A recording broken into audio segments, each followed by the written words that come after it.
আম্মা আয়েশা সিদ্দিকা রাদিয়াল্লাহু তাআলা আনহা বলে, একদিন দয়ার নবী আমার কোলে মাথা দিয়ে শুয়ে আছে, এমন করে পূর্ণিমা চাঁদ উঠেছে।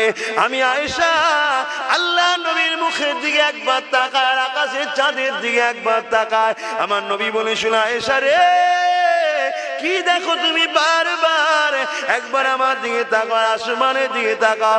আম্মা জান আয়েশা সিদ্দিকা বলেছিলেন, ইয়া রাসূলুল্লাহ, ইয়া হাবিবাল্লাহ, হুজুর আকাশের চাঁদ দেখি আর আপনাকে দেখি। আয়েশা কি দেখতে পেলে? আম্মা জান আয়েশা বলেছিলেন, হুজুর আসমানের চাঁদেতে দাগ আছে, আমার কোলের চাঁদে কোনো খুঁত দাগ না।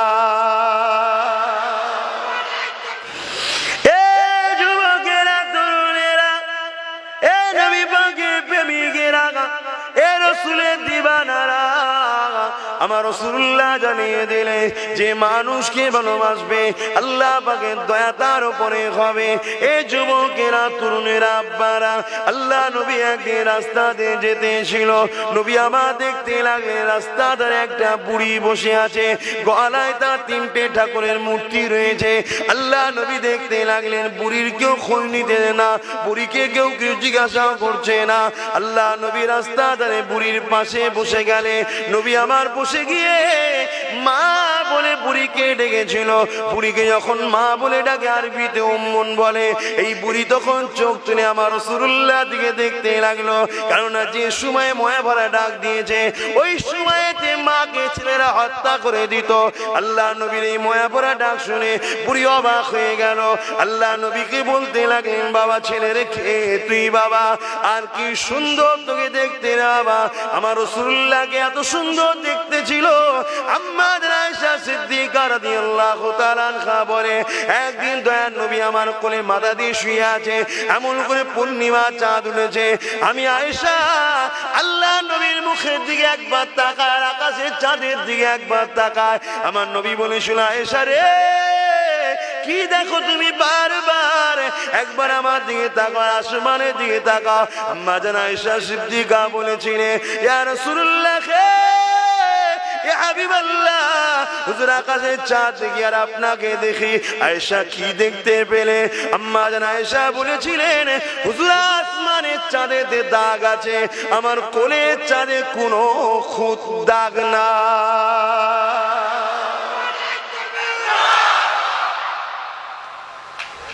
সেই নবী পাককে দেখে বুড়ি অবাক, এত সুন্দর দেখতে কে বাবা?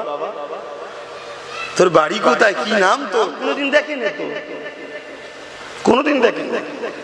আল্লাহ রাসূল নিজের পরিচয়কে গোপন করলেন, করে বললেন, মা, মনে করুন আমি আপনারই একটা সন্তান। কাকে বলছে?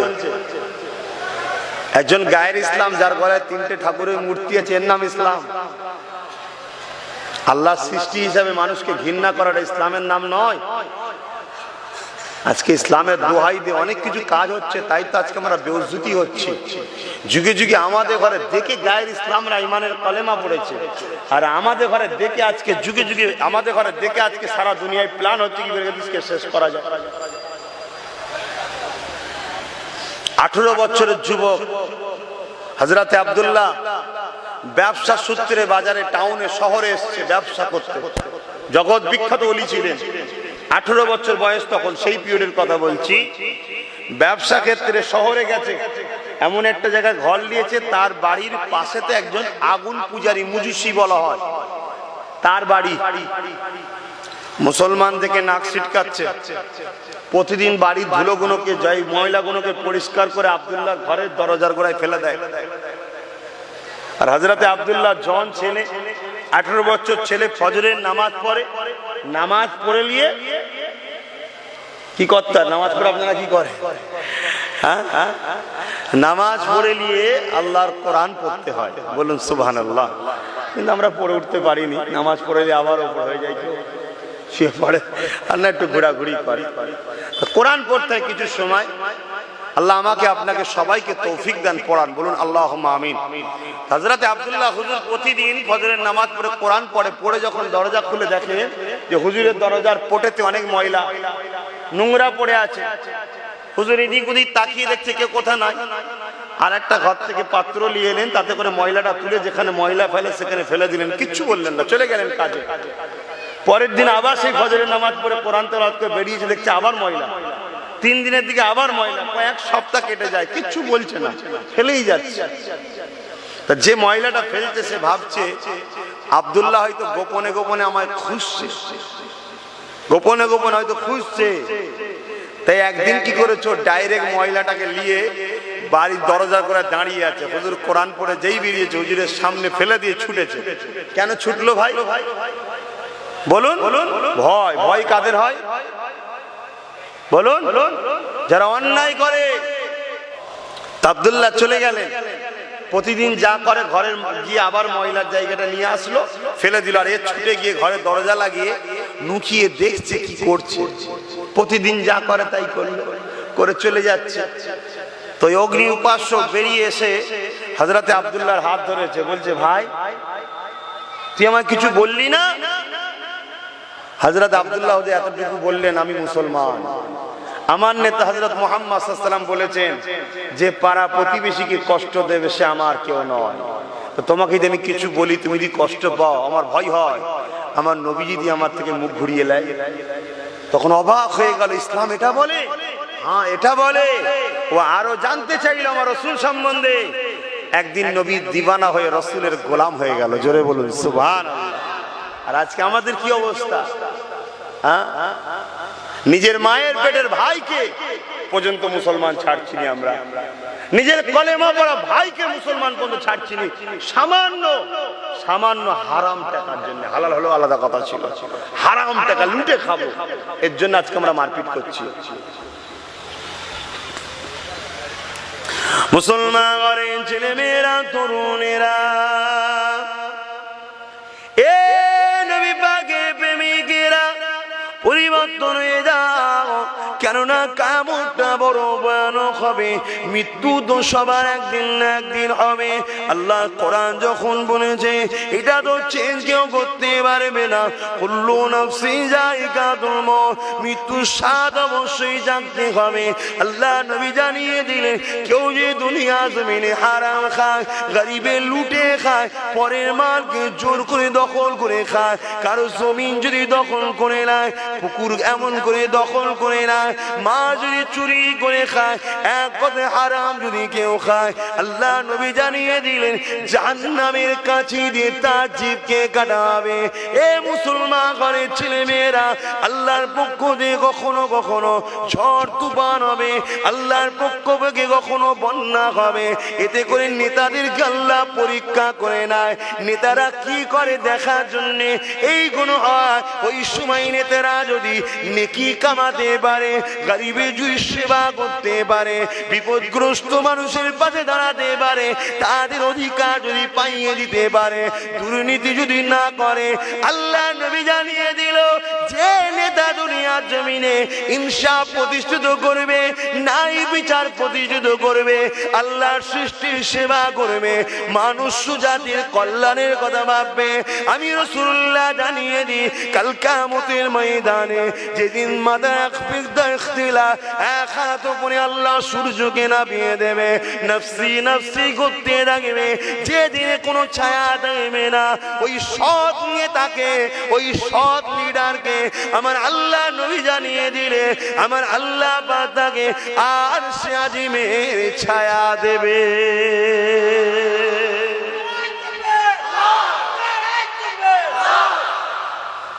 তাহলে নেতা হওয়া তো ভালো কাজ, কিন্তু সৎ হতে হবে, গরিব প্রেমিক হতে হবে, দেশ প্রেমিক হতে হবে, নাগরিক প্রেমিক হতে হবে। আজকে তুফান হলে, ঝড় এলে নেতাদের বড় খুশি হয়, কিছু তেরপোলের টাকা ঝাড়বো, এবারে ঝড় এলে নিয়ে খুশি, কিছু এবার টাকা ঘর ভাঙবে ঝাড়বো। এই যে হারাম খাবার জন্য আজকে সমাজে কি হচ্ছে।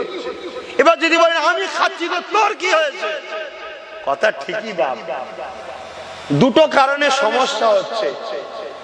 এক, হযরতে নবী লূত আলাইহিস সালামকে মন দিয়ে শুনবেন আব্বারা, আব্বাস সিদ্দিকীর মাথা খারাপ হয়ে যায়নি, জানকে বাজি লেগিয়ে চিল্লাবার আমার কোনো প্রয়োজন নেই, আমার খাবারও অভাব নেই, জলসারও অভাব নেই, ইজ্জতের অভাব নেই, টাকারও অভাব নেই, তাহলে কেন চিল্লাচ্ছি? শোনো, হযরতে নবী লূত আলাইহিস সালামকে আল্লাহ বলেছিলেন, ইমাম সাহেব, হাফেজ সাহেব, মৌলভী সাহেব, পীর সাহেব, দরবেশ সাহেব, হাজী সাহেব, সব সাহেব শোনেন সাহেব, হযরতে নবী লূত আলাইহিস সালামকে আল্লাহ বলেছিলেন, তোমার কওমের মধ্যে থেকে ৮০,০০০ লোককে মারবো, তার মধ্যে ৪০,০০০ ভালো, ৪০,০০০ খারাপ। আল্লাহ পাক বললেন, নবী লূত আলাইহিস সালাম বললেন, আল্লাহ আল্লাহ আপনি কেন ভালো লোকগুলোকে মারবেন? খারাপ লোকগুলো অন্যায় করেছে। আমার আল্লাহ বলেছিলেন, নবী লূত, ভালো লোকগুলো খারাপ লোককে বাধা দেয়নি কেন? শুনছেন ভাই? আপনি নামাজ পড়েছেন, আপনার ছেলে নামাজ পড়েনি, আপনি হালাল ইনকাম করছেন, কিন্তু আপনার ছেলে নেতা সেজে আমপানের দুর্নীতি করছে, ফাঁক আপনিও যাবেন না মাঠ থেকে। তাহলে আমি সমাজে পীরের ঘরে বেটা, মুসলমানরা আমাদের দাবি করে মানি, তাহলে আজকে দুর্নীতি হবে। মানুষ হিসাবে ইনসানিয়াতের যদি প্রতিরোধ না করি, ও একা মার খাবে তা নয়, আমিও মার খাবো। হারাম খাবি তুই আর পিটানি খাবো আমি, ফিরি ফিরি কেউ মার খেতে চায়? কথা বুঝছেন না, বোঝেন না? তাহলে বলবো না বাধ্য, কেন আপনারা এলাকার মানুষ ভাই, ঘরে আগুন লাগলে পানি তো আপনারাই দিতে যাবেন। বলে আবার কোন দিন রাত্রিরে পুলিশে ঘিরালে এবার আপনারা যাবেন তো খবরটা পেলে? হ্যাঁ, দুর্নীতি যেই করবে প্রতিরোধ করাটা হলো মানবতার কাজ। কি গো আব্বা ভাইয়েরা, বলবো না বাধ্য? হ্যাঁ, এলাকার লোক কি বলছিলেন, সরাসরি দেন, অসুবিধা হচ্ছে না তো? আমি কোরআন হাদিসের বাইরে বলছি না তো। অনেকে বলে হুজুরের ছেলে রাজনীতির কথা বলবে কেন, আবার জলসায় এসে। ভাই এজন্য বলি, কোরআন হাদিসে রাজনীতির কথা আছে তাই বলি। বলুন সুবহানাল্লাহ। ইসলাম কমপ্লিট না আনকমপ্লিট? তা রাজনীতিটা ইসলামে আছে না? না। রাজনীতি মানে কি? দেশ ও দেশবাসীর পরিচালনার ব্যবস্থা, ঠিক তো? দেশ ও দেশবাসীকে পরিচালনার কথা ইসলামে আছে না? না। যদি না থাকে তাহলে ইসলাম আনকমপ্লিট, থাকলেই হলো কমপ্লিট। যদি কোনো মুসলমান মনে করে ইসলামে রাজনীতির কথা নাই, সেই ইসলামকে অস্বীকার করলো না? করলো না? ইসলামকে অস্বীকার করলে তার ঈমান থাকে না যায়? কথা মাথায় ঢুকছে? মাথা গরম করলে হবে না। কালকে বেঁচে থাকবেন কোনো গ্যারান্টি আছে? তা কি হবে কবরে গিয়ে? আল্লাহ রসুল বলছে ৯৯টা সাপ দেবে কবরে। কটা? ৯৯টা। সাবধান হও, এতিমকে কাঁদাওনি। অথচ আল্লাহ রসুল বলছে কেউ যদি এতিমের মাথায় হাত বুলায়, সেটা আমি রসুল আমার মাথায় হাত বুলালো। জোরে বলুন সুবহান। কে কি করছে দেখার দরকার নেই। তুমি মুসলিম দাবি করে দুর্নীতি করবে, আমার কওমের বদনাম হবে। ঘোষ পাড়ায়, গয়লা পাড়ায়, হিন্দু পাড়ায় নেতারা দুর্নীতি করছে কি করছে না, সে বিষয়ে আমি বলতে আসছি না। কথা বুঝছেন না, বোঝেন না? দেশবাসী হিসেবে যখন জনসভা করব তখন সবারটা বলবো। কিন্তু আজকে তুমি মুসলিম দাবি করলে, তোমার জন্য আজকে আমার কম গাল খাচ্ছে যে মুসলমানরা এসব হারাম খাওয়া ধরেছে। এ মুসলমানরা হয়ে গেল তো নাকি? অতএব আল্লাহ রসুল বলছেন পাহাড় সরে গেছে, বিশ্বাস করে নাও। মানুষ পরিবর্তন হয়েছে, বিশ্বাস করুনি। আর মিথ্যুককে কখনো ভরসা করুনি। অতএব প্রতিজ্ঞাবদ্ধ হতে হবে। আমরা একমাত্র বাঁচার জন্য সাহায্য আল্লাহর কাছে চাইছি, চাইবো, আগামীতেও চাইবো, ঠিক না বেঠিক? আর আমরা কখনো আল্লাহ ছাড়া কাউকে ভয় করিনি, আজও করছি না। কিয়ামত পর্যন্ত আমার বাচ্চাদের ঘরেও শিখাবো আল্লাহ ছাড়া কাউকে কখনো ভয় করবি না। জোরে বলুন সুবহানাল্লাহ। ভাইরা আমার, আল্লাহ রসুল দিন দুনিয়ার বাদশাহ হাবিবুল্লাহ তিনি জানালেন ৯৯টা সাপ দেবে কবরে। এক একটা সাপের দুটো করে মুখ হবে। দুনিয়ার গাড়ি বাড়ি টাকা পয়সা দরকার আছে, শখ সাথ থাকতে পারে, তার জন্য হালাল ইনকাম করো না, আল্লাহর কাছে বলো না। একটু কষ্ট করলেই তো হয়ে যাবে, এমন কিছু নয়। তাহাজ্জুদ করে আল্লাহর কাছে হাত তুলবে, দেখবে রাতারাতি আমার আল্লাহ তোমার ব্যবসার দরজা খুলে দেবে। জোরে বলুন সুবহানাল্লাহ। ওটা না করে তুমি যদি লুটবো বলো, ওটা তো অন্যায় কাজ হবে। আরে মুসলমান ঘরে ছেলে মেয়েরা তরুণেরা এ নওজওয়ানেরা আল্লাহ সৃষ্টিকে ভালোবাসেন, আল্লাহ সৃষ্টিকে পছন্দ করে, আল্লাহ সৃষ্টিকে রাজি করে, আল্লাহ সৃষ্টিকে পেয়ার করে। আমার আল্লাহ পাক কাল কিয়ামতের ময়দানে একদল লোককে জিজ্ঞাসা করবে, বান্দারে কোথায় যাবি বল। বান্দা বলতে লাগবে, আল্লাহ পাক দুনিয়া জমিনে নামাজ পড়েছিলাম, রোজা রেখেছিলাম, হজ করেছিলাম, আল্লাহ পাক আজকে জান্নাত যেতে চায়। আমার আল্লাহ পাক বলতে লাগবে, আবু দাউদ শরীফের হাদিস বলে যায়, এ আমার বান্দারে দুনিয়া জমিনে আমি যখন বিমারি ছিলাম আমাকে কেন দেখতে গেলি না। বান্দা চমকে যাবে, আল্লাহ আপনার আমার বিমার, সত্যি তো আমার আল্লাহ বিমার থেকে পাক, আপনার কখন বিমার হলো? আপনার তো বিমার হয় না, আর আমি বা আপনাকে দেখতে যাব কি করি? আমার আল্লাহ বলবে, কেন? তোর গ্রামে অমুক লোকটা বিমারি ছিল, ওটা তো আমারই সৃষ্টি, ওকে দেখা, ওকে ভালোবাসা আমার জন্যই করতিস, ওটা আমাকেই দেখা হতো, আমারই সেবা, মানে আমারই ভালোবাসা করা হতো। কেন? আমার সৃষ্টিকে ভালোবাসা ওটা আমার জন্যই করা হতো। জোরে বলুন সুবহানাল্লাহ। আবার একজনকে বলবে, আল্লাহ জিজ্ঞেস করবে, বান্দা কোথায় যাবি বল। বান্দা বলবে, আল্লাহ তোমার জান্নাত যাব। কেন? নামাজ পড়েছি, রোজা রেখেছি, হজ করেছি। এই আমার যখন পিপাসা লেগেছিল আমাকে পানি পান করালিনি কেন? আমার যখন খিদা লেগেছিল খেতে দিলি না কেন? বান্দা আবার অবাক হয়ে যাবে, আল্লাহ আপনাকে তো পিপাসা লাগে না, খিদা লাগে না, এ থেকে তো আপনি পাক। আমার আল্লাহ বলবে, কেন? তোর গ্রামের গরিবটা, ওটা তো আমারই সৃষ্টি, ওকে যদি খাওয়াতিস ওটা আমার সৃষ্টির সেবা করা হতো, ওটা আমি আল্লাহ আমার জন্যই করা হতো। জোরে বলুন সুবহানাল্লাহ। আবু দাউদ শরীফের হাদিস এটা। তাহলে ভাবুন, আজকে আল্লাহর সৃষ্টিকে হেফাজতের কথা ভাবতে হবে না? হবে না? আজকে মেয়েরা কত অসহায় হয়, কখনো বুকে হাত দিয়ে চিন্তা করে দেখেছেন? এই ছোট্ট বাচ্চা মেয়েটা আসিফা, যাকে 7 দিন ধরে মন্দিরের মধ্যে রেপ করা হলো, কি কষ্ট হয়েছে তার উপরে। গত কয়েকদিন আগে যেটা ইউপিতে হলো আবার, হ্যাঁ, অন্যায় হলে তাকে প্রতিরোধ করে দমন যদি না করো, এই অন্যায় একদিন আপনার ঘরে ঢুকবে, জেনে রেখে দেবে, আপনার ঘরে হামলা করবে একদিন।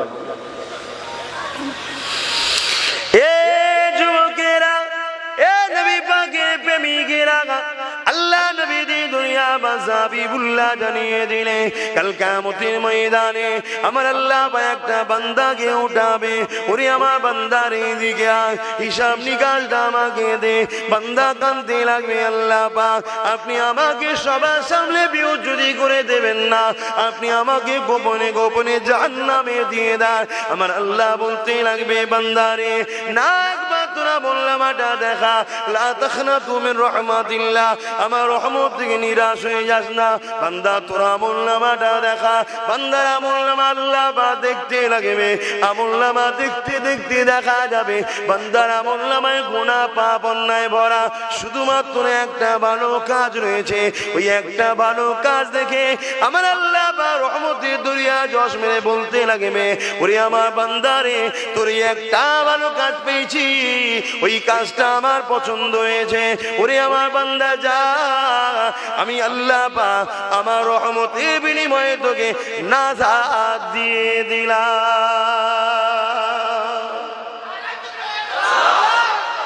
ওই একটা ভালো কাজ কি আমরা কম বেশি সবাই জানি।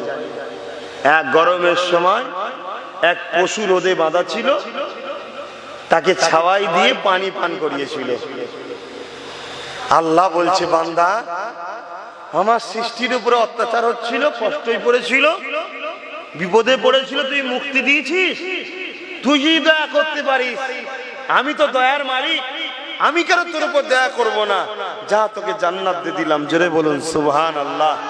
তাহলে আজকে শ্রেষ্ঠ মখলুক আল্লাহর, সেই আল্লাহর মখলুকদের মধ্যে থেকে শ্রেষ্ঠ ধর্ম ইসলাম, সেই ইসলামের মান্যওয়ালা মুসলিম সমাজের যুবকদের ঘরে জোর করে মিথ্যা মিথ্যা মামলা দিয়ে, কাকে জঙ্গি সাজিয়ে, কাকে সন্ত্রাস সাজিয়ে, কার নামে মিথ্যা গ্যাজার মামলা দিয়ে 7 বছর 8 বছর ধরে জেলে তাদেরকে অত্যাচার করে করে মারছে। এটা কি অন্যায় না? অন্যায় নয়। এই অসহায় মানুষগুলোর পাশে দাঁড়িয়ে এদেরকে অসহায় মানুষগুলোকে মুক্তি দিবার চিন্তা যদি করি, ইনশাআল্লাহ কাল কিয়ামতের ময়দানে আমার আল্লাহর রহমতের সাহায্য পাওয়া যাবে। জোরে বলুন সুবহানাল্লাহ। রাসূল একদিন সাহাবাদেরকে নিয়ে যাচ্ছেন, ওই আদ জাতি যেখানে ধ্বংস হয়েছিল, আদ সামুদ জাতি শুনেছেন তো, ওই জায়গাটা যখন নবী পার হচ্ছেন সাহাবাদেরকে বলছেন দ্রুত চলো। সাহাবারা বললেন কেন? আল্লাহ রসুল বলে এটা হচ্ছে গজব হয়েছিল আল্লাহর, অতএব এই জায়গায় ভয় হয়, আল্লাহর লানতের জায়গা, অতএব আল্লাহর গজব যাদের উপরে হয় তাদেরকে সাহায্য করতে নাই, তাদের পাশে দাঁড়াতে নাই, ওই গজবের শিকার তোমার উপর হতে পারে। কথা বুঝছেন না, বোঝেন না? দেখা যাচ্ছে বহুত মাকে কে দিয়েছে, বহুত এতিমকে কে দিয়েছে, বহুত গরিবকে কে দিয়েছে, নির্দোষ লোকের নামে মিথ্যা সাক্ষী দিয়েছে, নির্দোষ ছেলেকে জেল খাটিয়েছে, বিপদে পড়েছে, খোদার মার হয়েছে, আমার কাছে যেই বলছে হুজুর তাবিজ দেন, বিমারে আছি, আর আমি ওকে বাঁচাবার জন্য দোয়া করছি, আল্লাহ নারাজ হবে না? এই কথা বুঝছেন না? আল্লাহ রসুলকে আল্লাহ খোদ নিজে নিষেধ করেছে, জানো? অনেকে ফতোয়া দেয়, এত বদদোয়া করতে ফতোয়া দেয়, আল্লাহ রসুলকে খোদ রসুল নিজে নিষেধ করেছে, খবরদার মুনাফিক আর জালিমদের জন্য দোয়া আপনি চাইবেন না। শুনছেন ভাই? কোরআন, মুনাফিক আর জালিমদের জন্য আপনি দোয়া চাইবেন না। মুনাফিক কাকে বলে? চায়না মোবাইল দেখেছে? এটা কি স্যামসাং ইন্ডিয়া? তো ভেতরের পার্টস গুলো ঠিক মুনাফিক এই টাইপের, বাইরেটা মুসলমান, ভেতরের পার্টস গুলো সব জালিমদের। কথা বুঝে আসছে না? তো ওই জন্য মুনাফিক কে কখনো এ করতে নাই। আল্লাহ রসুল বলছেন যদি কেউ আমার খানদানের সমালোচনা করে সেও মুনাফিক হবে। অহংকার করছিনি, আল্লাহ আমাকে এই বংশে পাঠিয়েছে। ভাই কথা বুঝে আসছে? আমার কোন কথাটা তোমাদের অসুবিধে হচ্ছে? আসো আলোচনা করি, ঠিক না বেটি? আল্লাহ নবীর 1000 বছর আগে জানিয়ে দিলেন, আমার উম্মত উম্মতিরা, আমি রাসূলুল্লাহ আমার বড় ভয় হয়। সাহাবা হুজুরা জিজ্ঞাসা করলেন, ইয়া রাসূলুল্লাহ, হাবিবাল্লাহ, হুজুর আপনার কি বড় ভয় হয়? আল্লাহ নবী জানিয়ে দিলেন, আমার সাহাবারা, আমার উম্মত উম্মতিদিগকে প্রকাশ্য দুশমনেরা ক্ষতি করতে পারবে না। আমার উম্মত উম্মতিদের ক্ষতি যদি কেউ করতে পারে তারা হবে মুনাফিক। কারা হবে? আমাদের কাছে সব থেকে ভয়ঙ্কর কে? প্রকাশ্য দুশমন না মুনাফিক? আরে ও তো প্রকাশ্য দুশমন, চিনি আমি। ও আসলে আমি হাতে চুরি পরে বসে থাকবো নাকি? আমি তো রেডি থাকবো, ঠিক না বেটি? কিন্তু ইনি আমায় বলেন, হুজুর খুব ভালোবাসি, একবার আমার বাড়ি চলেন, খুব ভালোবাসি, আপনার জন্য জান দিয়ে ফেলবো। ঘরে গেছি, 1 গ্লাস শরবত দিতে, শরবতে বীজ দিয়ে দিয়েছি। শুনছেন না? শুনেন না? তোমাকে কুরবা বেলুয়া জানি, এটা সেটা খাওয়াবো, ভাই ছোবো কেন? আমি জানিও প্রকাশ্য দুশমন। এই কথা বুঝছেন না, বোঝেন না? অতএব দেখবে লা ইলাহা ইল্লাল্লাহ মুহাম্মাদুর রাসূলুল্লাহ বলেছে বলে পাগলা হয়ে যাবেন না, নাটক করছে।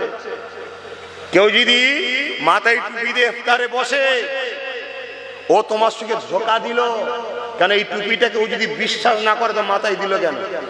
তাহলে টুপিটা নিয়ে নাটক করা হলো, ঠিক না বেটি?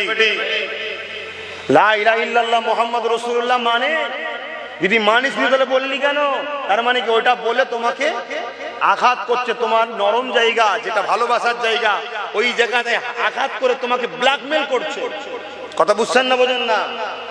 অতএব এই ধোঁকাবাজদের থেকে সাবধান, এরা কিন্তু শেষ করে দেবে। কি গো, কথা খারাপ লাগছে? কারণ দেশে ওয়াজ করতে খুব ভয় লাগে ভাই। দেশের লোক তো 24 ঘন্টা দেখে হুজুর খালা মাথায় ঘুরছে, আর ফট করে বিরাট গাড়ি দিচ্ছ না, বিরাট বুঝতে শিখে গেছে। তবে হ্যাঁ, মনে রাখবেন, হাতের 5টা আঙুল সমান নয়, পুরপুরার 5টা পিসা সমান নয়। এখানে আমি আমার আম্মা আমার আব্বাকে পর্যন্ত ভালোবাসি একটা শর্তের উপরে, শর্ত ছাড়া ভালোবাসি না। সেই শর্ত হলো আল্লাহকে খুশি করার জন্য ভালোবাসি। আমি কি ছেলে বুঝতে পারছেন তো? আমি আমার বাপ মা যারা আমার ছোটবেলা থেকে 10 মাস 10 দিন ধরেছিল, যে বাপ রক্তকে পানি করে আমায় খাইয়ে বড় করেছে, ওই বাপ মাকেও ভালোবাসি স্বার্থে। কি স্বার্থ? আমার সৃষ্টিকর্তাকে খুশি করার জন্য ভালোবাসি, নাই ভালোবাসি। শুনছেন ভাই? তাহলে আব্বাস সিদ্দিকী যখন রাজনীতির কথা বলছে, এটাও মনে রাখবেন শুধুমাত্র আল্লাহ আল্লাহ রসুলকে খুশি করার জন্য বলছে, অন্য কোনো স্বার্থে না। আল্লাহ নবী দিন দুনিয়া হাবিবুল্লাহ জনাবে মুহাম্মদ রাসূলুল্লাহ কথাটা বলছিলাম, সেই যে রাস্তা থেকে মহিলাকে তুলে নিয়ে যাওয়া মনে আছে? নবী যদি একটা হিন্দু মহিলা যার গলে মূর্তি রয়েছে গায়ের ইসলাম, তাকে যদি রসুল ঘরে নিয়ে যেতে পারে, মা বলে ডাকতে পারে, তাহলে আমি কি শুধু মুসলমানদের বাঁচাবার চেষ্টা করব না আল্লাহর সৃষ্টি মানুষ হিসাবে সবাইকে? একটু কথা বলেন। হ্যাঁ, সবাইকে।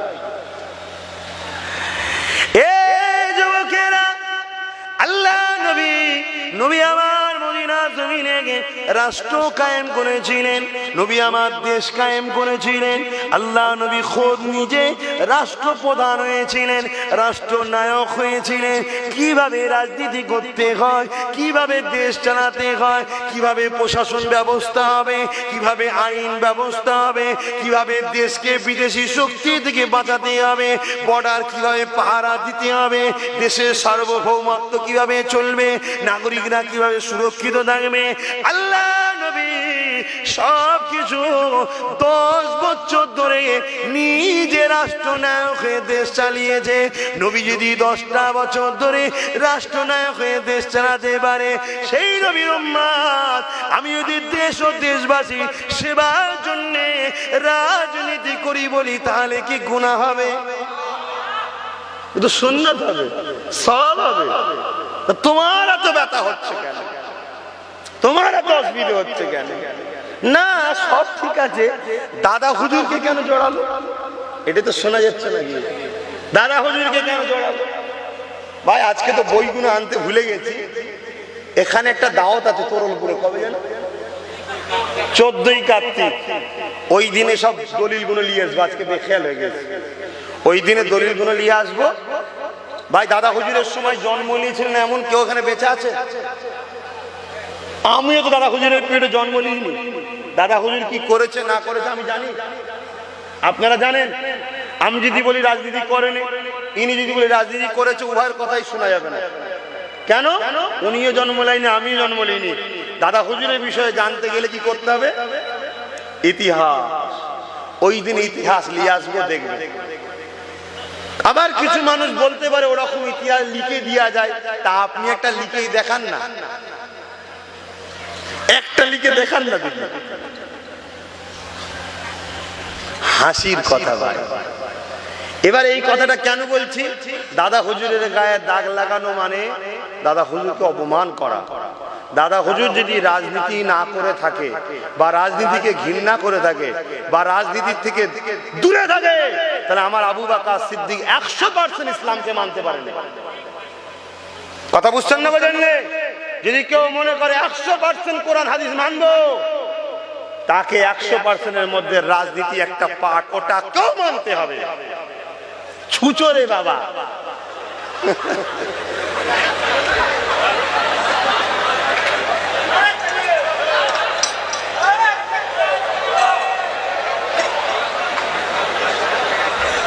শুনছেন তো নাকি?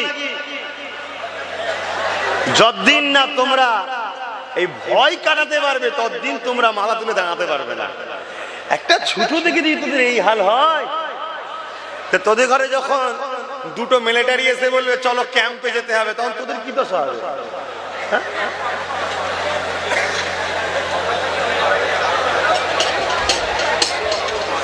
কি গো, গেছে তো তিনি এখন ছুটো সুরাতে কে এসছে কে জানে। শয়তান ঢুকে পড়ে না তো, যে আব্বাস সিদ্দিকী তো বেশ ভাঁড় খুলে দিচ্ছে। কি তাহলে দাদা হুজুর কি করেছে না করেছে ভাই আমি জানি না, কারণ দাদা হুজুরের পেটে আমি জন্ম নিইনি। বইয়ে কিতাবে ইতিহাসে যেটা আছে, ওই 14ই কার্তিক নাকি বলে, ওখানে মাগরিবের পরে আছে, আসবো দলিল নিয়ে আপনাদের দেখে দেবো। কথা বুঝে আজকে আনতে ভুলে গেছি। তবে এতটুকু বলে যাচ্ছি, যদি কেউ 100% ইসলামকে মেনে চলতে চায়, তাকে রাজনীতি সম্বন্ধে ভূমিকা দেখাতেই হবে। এবারে নিজে করা বা শিক্ষা দিয়ে লিডার তৈরি করা, যে কোনো একটা।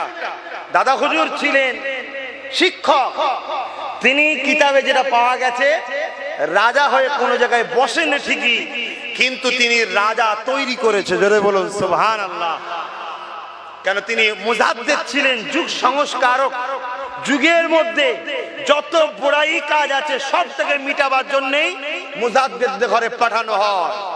তাহলে দুর্নীতিটা মুজাদ্দিদদের মিটানোর কাজ না, কাজ নয়। হ্যাঁ,